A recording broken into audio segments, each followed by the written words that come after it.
A palavra de Deus hoje para o culto no lar, amados de Deus e amadas do Senhor.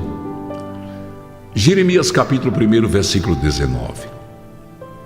A palavra forte de Deus. Quando Deus chamou Jeremias para o ministério, Deus estava mandando Jeremias ir de encontro ao rei de Israel, o rei no pecado, na corrupção, e Deus levantou Jeremias para fazer tudo diferente.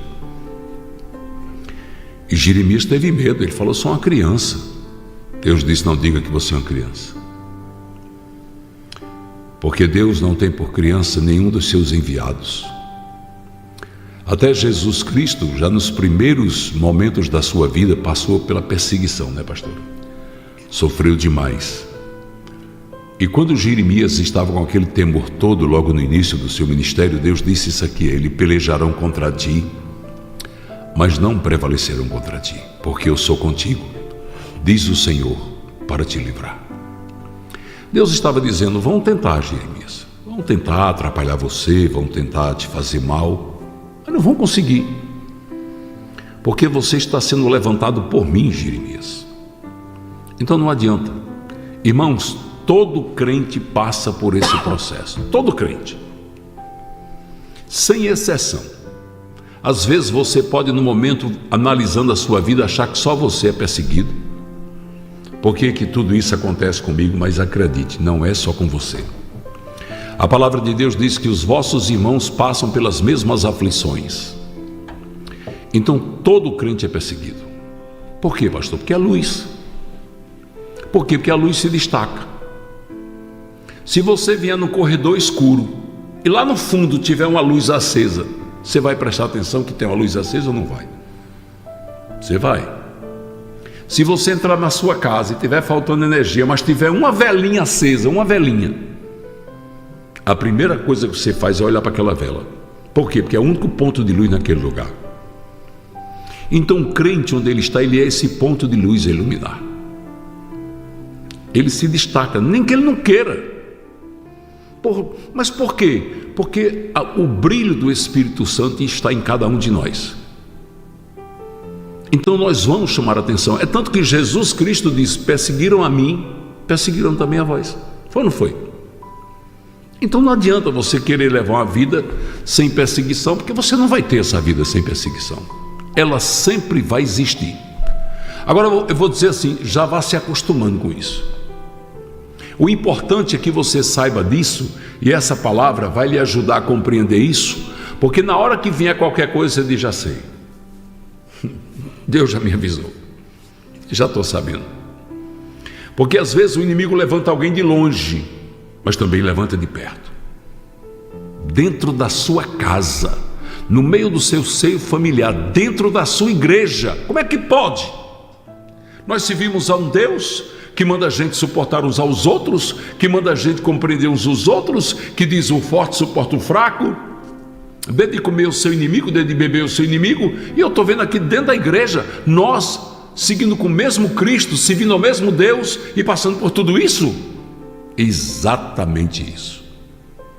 Não foi à toa que Jesus Cristo teve Judas, que Jesus Cristo foi negado por Pedro e teve a dúvida de Filipe, a falta de fé de Tomé.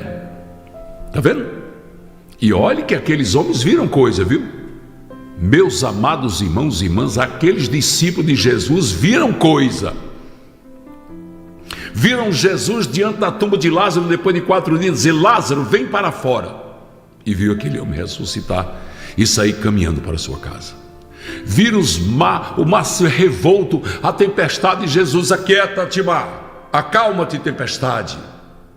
E olhou um para o outro e disse: mas quem é esse que até o vento e o mar lhe obedece? E no entanto, duvidaram dele, negaram ele, e Judas o traiu. Você está vendo como é que é? Então, quando acontecer alguma coisa na sua vida, olhe para Jesus Cristo, veja o que ele passou, santo como ele é. Ele foi submetido a tudo isso para nos dar o exemplo, que nós também passaríamos por isso, e ele nos avisou: perseguiram a mim, perseguirão também a vós. Você quer fazer a diferença no mundo? Seja crente. Basta ser crente, não precisa mais nada. Só de você ser crente, só de você estar adorando a Deus, glorificando a Deus e pegando os ensinamentos de Jesus e trazendo para você, para a sua vida, já é o suficiente para a sua luz brilhar. A luz do Espírito Santo brilhar em nós. E aí todo mundo fica de olho.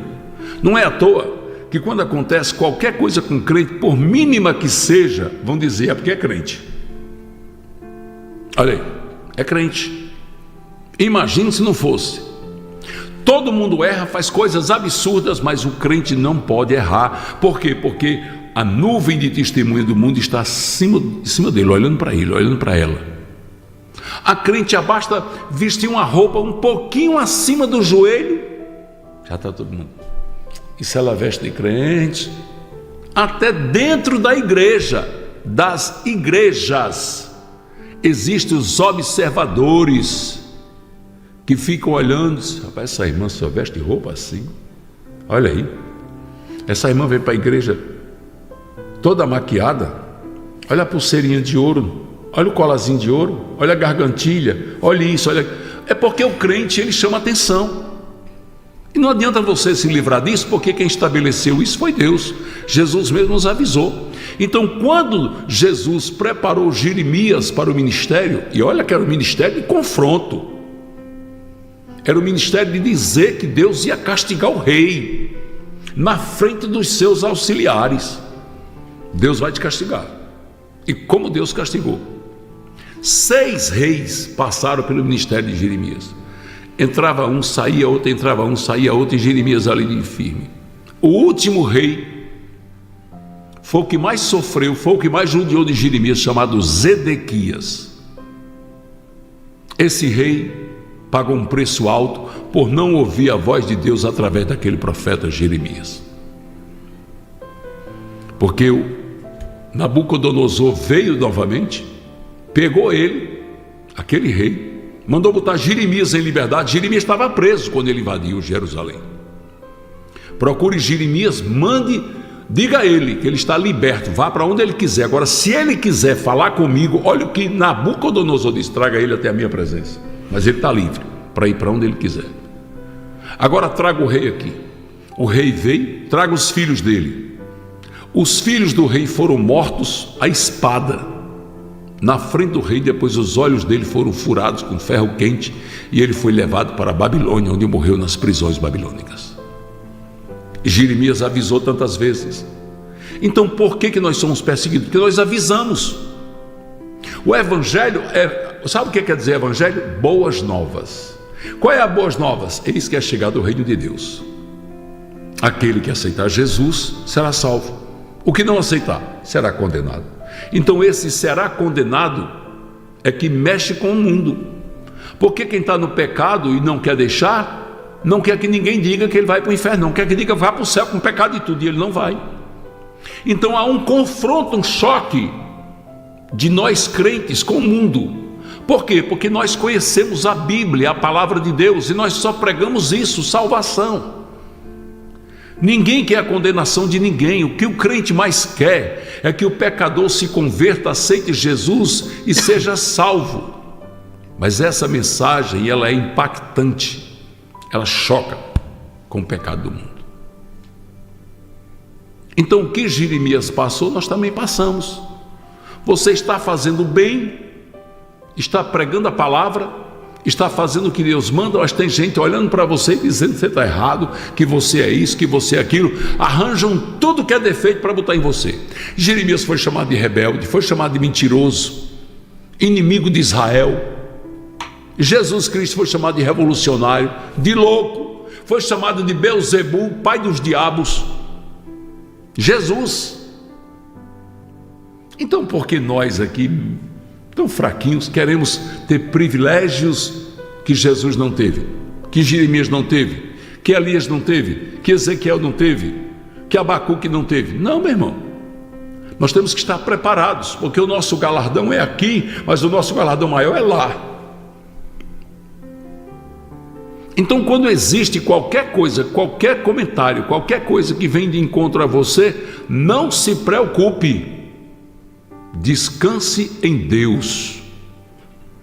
A única coisa que você tem que colocar no seu coração é: eu quero Jesus para a minha vida. Porque os que têm Jesus têm uma vida de paz aqui, tem ou não tem? Em meio a tudo isso, mas tem uma vida de paz. E os que não têm, meu irmão, aí levam uma vida que só Deus na causa. E quando morre, ainda não tem a salvação. Quando parte dessa terra, ainda não tem salvação. Nós temos salvação. Nós temos a bênção de Deus para nossas vidas. Não tem nada melhor do que isso. Então a palavra hoje é: pelejarão contra ti, mas não prevalecerão contra ti, porque eu sou contigo. Deus está dizendo: eu sou com você. Diz o Senhor para quê? Para te livrar das perseguições, te livrar dos falsos testemunhos levantados contra você, te livrar de todo mal, de todo perigo, de toda maldade. Deus está dizendo assim: aquele que eu levanto ninguém derruba. Veja o exemplo do rei Davi, tão perseguido. Passaram a vida inteira de Davi tentando tirar Davi do trono. Tiraram? Não. Por quê? Porque quem colocou ele lá foi Deus. Fizeram tudo, mas não conseguiram. Porque Davi tinha um propósito dado por Deus. Meu irmão, minha irmã, você tem um propósito dado por Deus. Deus te levantou para uma missão. Acredite nisso, meu irmão, minha irmã. Acredite, Deus me levantou para uma missão. Qual a missão? Salvar a tua família. Sabe o que é que eu tenho visto na terra? Que muita gente leva uma vida errada e todo mundo fica de olho nele, a família inteira. É ovelha negra, é não sei o que, não quer ser gente, apontando, xingando, isso, tudo. Aquela pessoa tem todo o olhar reprovativo da família, pastora, sobre aquela pessoa. E Deus deixa por um momento. Depois Deus para aquela pessoa, banha com o sangue de Jesus, regenera ela. O que foi que aconteceu? Está todo mundo olhando para aquela pessoa. De repente aquela pessoa que era toda lambuzada, cheia de lama do pecado, fica branquinha como essa ovelha. A pessoa diz: olha aí. Aí fica te examinando para ver se você tem. Mas que mudança, hein? Que lavagem. Olha aí. Não tem mais sujeira, não. Mas quem fez isso? Aí Deus vai dizer: eu fiz. Quantas pessoas que andam no mundo do pecado e Deus levanta para salvar toda a família? Quem chama mais atenção? Quem estava enlambuzado e ficou branquinho, ou quem nunca se lambuzou?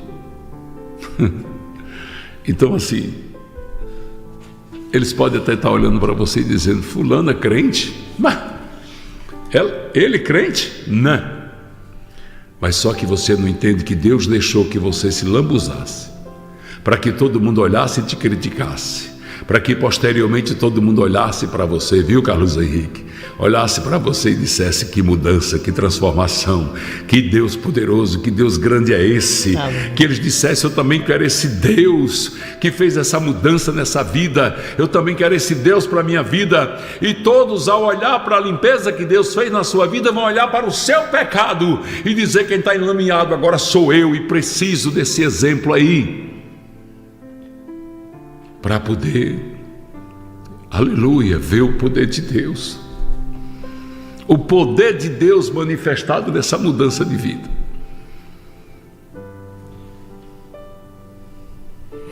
Os irmãos que estão na casa do Pai, irmão Carlos Henrique, irmão Hermes, pastor Gilberto, todos que estão aí, a Micheliano, o Erivan, o Juninho, o Mateus, Deus faz desse jeito. Deus usa as tuas trevas para mostrar depois que você está na luz. Alguém está na escuridão aqui, ninguém vê ele, está no meio das trevas. Quando a luz ilumina, só mostra ele. Nossa, olha aí. Receba essa palavra no seu coração. Todos viram depois que Jeremias era o profeta. Todos viram depois que você será a luz. Vão ver, já estão vendo, já estão percebendo. Sabe o que foi que eu vi outro dia? Outro dia, uma irmã da igreja disse assim para mim: pastor, estou tão feliz. A minha irmã veio para Pão da Vida, ela era tão amarga. Pastor, ela era tão amarga. Eu tinha tanta dó dela, orava por ela, mas pastor, ela está tão cheia de Deus. Ela está tão cheia de Deus, pastor, que dá gosto. Pastor, eu vou hoje para a casa dela só para ouvir ela falar, porque quando ela fala, o Espírito Santo brada no meu coração. Eu digo assim: Deus, tu és muito tremendo, porque o Senhor transforma as águas amargas de Mara em água doce, potável, deliciosa.